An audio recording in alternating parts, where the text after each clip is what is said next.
QuickBooks Online 2022 Delayed Charge.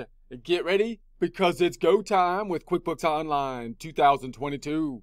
Online in our browser, searching for QuickBooks Online Test Drive. Going into the test drive, we're choosing the United States version and verifying that we're not a robot. Sample file, Craig's Design and Landscaping Services, holding control, scrolling up a bit to get to that 125%. We also have the 30-day free trial version open just so we could take a look at the business view. You might not have access to this at this point in time. That's okay. We'll look at it more in the second half of the course.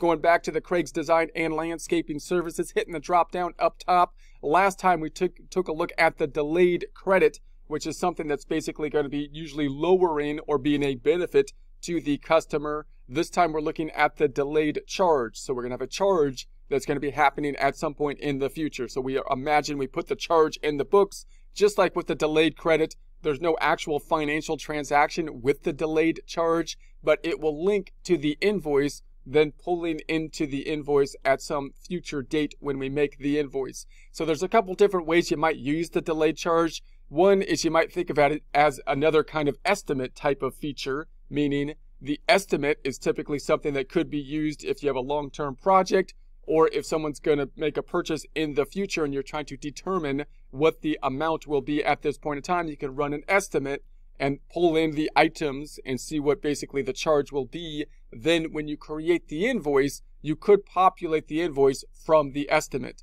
You could do a similar kind of thing with the delayed charge. Someone's asking you that I'm going to make a purchase in the future. You're seeing how much it is. You're going to pull in the items to a delayed charge item instead of an invoice or a sales receipt.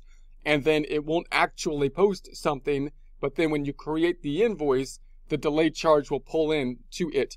That's one way you could basically use it. You might have some kind of charge as well for something in the future. You might say, for example, if you're billing someone on a regular basis and something happened to increase the charge, there was some kind of damage that the customer caused or something like that, you might say, okay, what I'm going to do is add another delayed charge, and it's just going to be added to the invoice that's going to happen next time in our normal billing cycle. And I think that would be the more likely used, more often used, meaning if you're going to do a full estimate for someone for a long project, you would probably use the estimate form.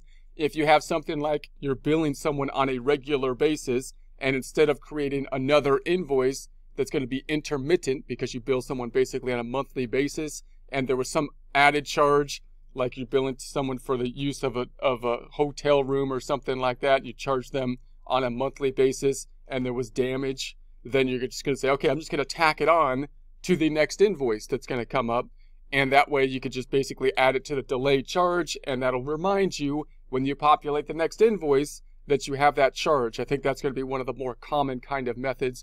You can also use it to issue kind of like the cost of something that you might be using to populate the bill. So for example, if you had expenses, if you entered your expenses over here and you're saying, I'm spending money on something I want to charge my customer for, like gas or something like that, you could make the expense item billable and then pull it into the customer area. But when you make it billable and then pull it into the customer area with the invoice, it sometimes makes a negative expense instead of recording it as positive revenue. So there's a couple workarounds, and we'll talk more about this when we get into the practice problems with this billable item area. But I don't really like that in general because, again, I don't want it to pull into the invoice and have a negative expense like a reimbursement. I'd rather have it as income, to pull in as income. So to kind of fix that, you could add items in here that will kind of adjust that. We'll talk about that later. Or possibly you can note those items and then add those items over here into a delayed charge, or you could make an estimate for it. But you can add these delayed charges as they come up to a particular customer and then populate it that way so that when you then create the invoice, the delayed charges will be populating, as you go. So that's a couple ways you can kind of use it. I would think the most common use for the delayed charge would be you have a normal billing cycle, a monthly billing cycle, for example. Something happened out of the norm or whatever, and you're going to add it to the normal cycle of the billing instead of adding another invoice and intermittent in the billing cycle. So let's see what that would look like. If I go to the delayed charge And let's add our customer again. I'm going to say customer number 1. So we're going to say customer number 1 again, and we'll add that. And then I'm going to say this is going to be, let's make it on the 1st.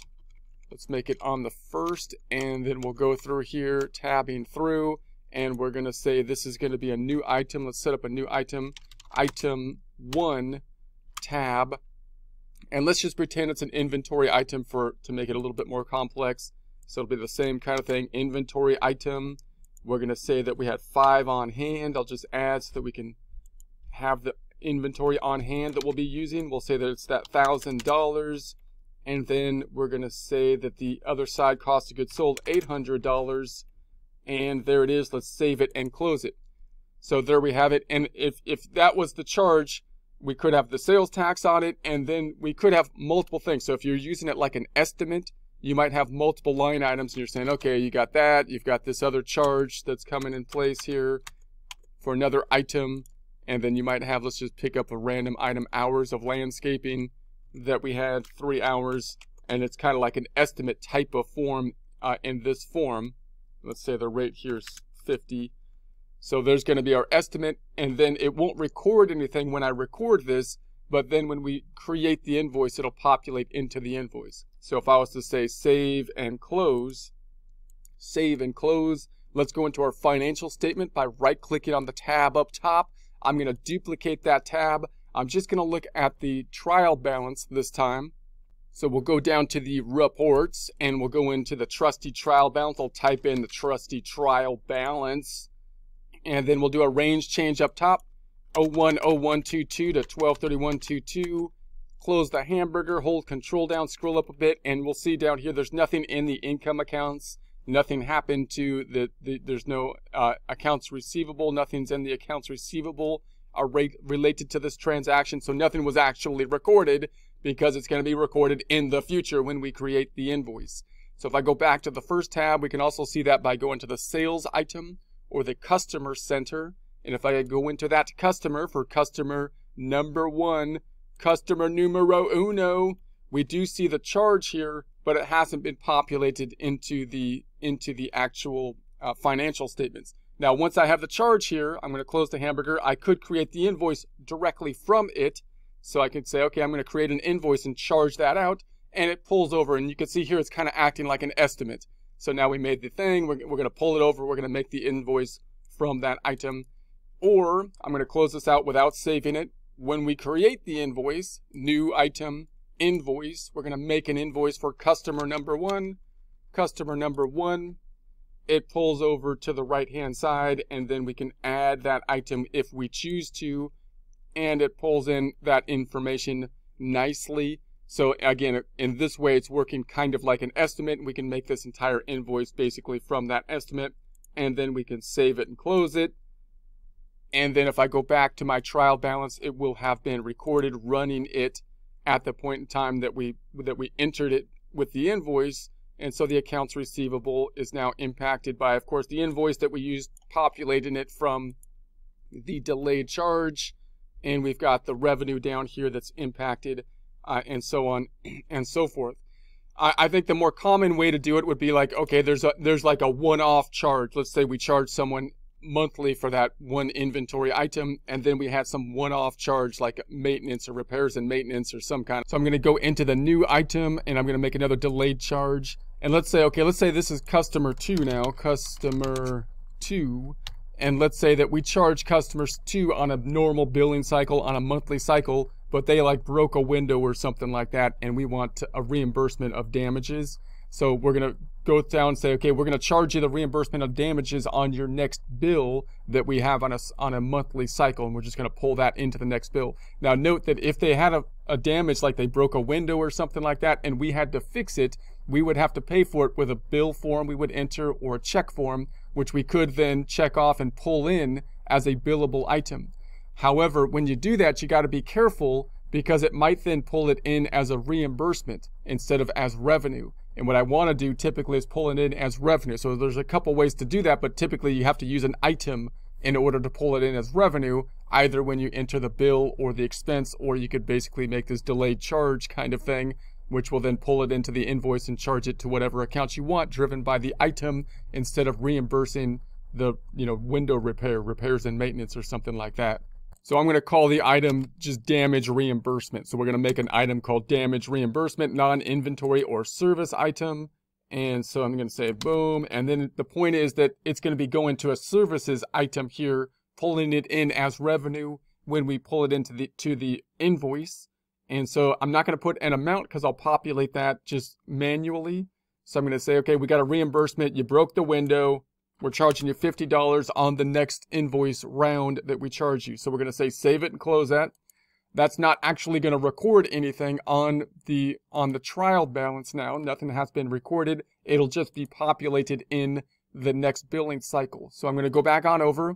If I open up my hamburger and go into my sales area and customer number 2, it does show there, even though it's not being used to populate the financial statements. We can then create an invoice from it, or I can say, okay, let's open up another invoice, and we get this nice reminder of that charge. So I'm going to say this is going to be customer number 2, add the customer, and then it gives me this thing on the right hand side saying, hey, you've got this $50 that you can add, that you should be adding on. So let's say that their normal billing cycle, we charge them for the item number 1 was their normal billing cycle.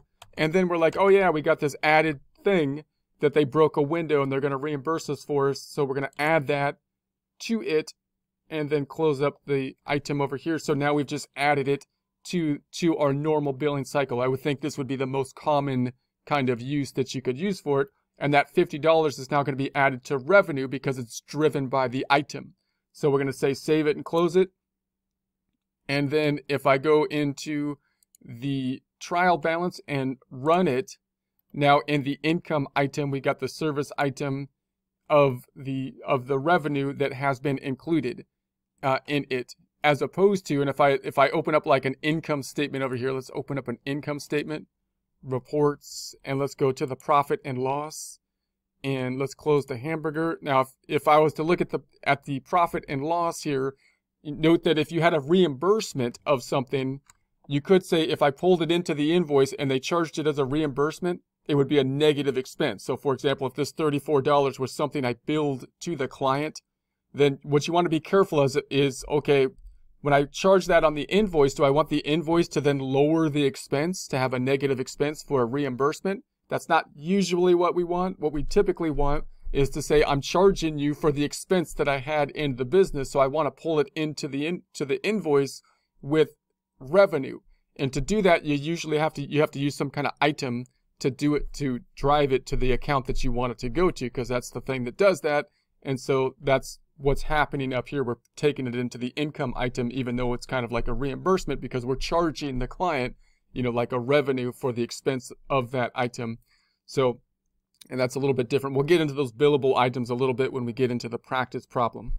And in a future presentation, we'll take a look at the estimate. And again, the estimate would probably be used in contrast more when you have a full long job that you're going to be doing and you're putting it together, a larger type of estimate that you can then use once again to pull into the invoice. But the estimate, once again, like the delayed charge, will not be impacting the financial statements at the point you create the estimate.